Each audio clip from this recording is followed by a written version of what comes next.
ಪ್ರಶ್ನೆ 20. ಮೇಷ ಲಗ್ನಕ್ಕೆ ಅಷ್ಟಮ 8ನೇ ಸ್ಥಾನದಲ್ಲಿ ಚಂದ್ರ ಗ್ರಹವಿದ್ದರೆ ಭವಿಷ್ಯವು ಹೇಗಿರುತ್ತದೆ?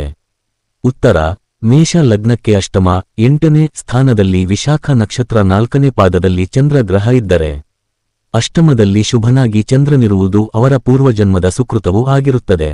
ಆಯುರಾರೋಗ್ಯ ಭಾಗ್ಯಗಳನ್ನು ಕೊಡುವುದು. ಪುಷ್ಟಿ ಬಲವನ್ನು ಮುಷ್ಟಿ ಬಲವನ್ನು ಜೀವನಪರ್ಯಂತವಾಗಿ ಉಂಟುಮಾಡುವುದು. ಮಹಾರೂಪವತಿಯರ ಸಂಗಮ ಸೌಖ್ಯವನ್ನುಂಟುಮಾಡುವುದು. ಹಲವು ಸ್ತ್ರೀಯರಿಂದ ಆನಂದವನ್ನುಂಟುಮಾಡುವುದು. ವಾಕ್ ಪಟುತ್ವವು ಕುಟುಂಬ ಸುಖವು ಸರ್ವದಾ ಕೂಡಿರುತ್ತದೆ. ಮುಖಾಲಂಕಾರವು ಕಿರುನಗೆಯೂ ಅದ್ಭುತವಾಗಿ ಇರುತ್ತದೆ.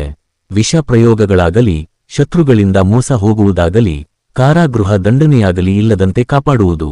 ಸ್ತ್ರೀಯರಿಂದ ಪರಾಭವವು ಸ್ತ್ರೀ ದುಃಖವು ಅಂಗೀನತೆಯೂ ಇರುವುದಿಲ್ಲ. ಸ್ತ್ರೀಯರಿಂದ ಕಲಹಗಳು ಪಾಪವೂ ಬರುವುದಿಲ್ಲ. ಇತರರನ್ನು ಸಾಯಿಸುವುದು ಇತರರಿಂದ ಸಾಯುವುದು ಇರುವುದಿಲ್ಲ. ಪ್ರಾಣಿ ವಧೆಯನ್ನು ಮಾಡದಂತಹ ಪಾಪ ಭೀತಿ ಇರುವುದು. ಹೆಚ್ಚಿನ ವಿದ್ಯೆಯೂ ತಪಶಕ್ತಿಯೂ ಕೂಡಿರುತ್ತದೆ.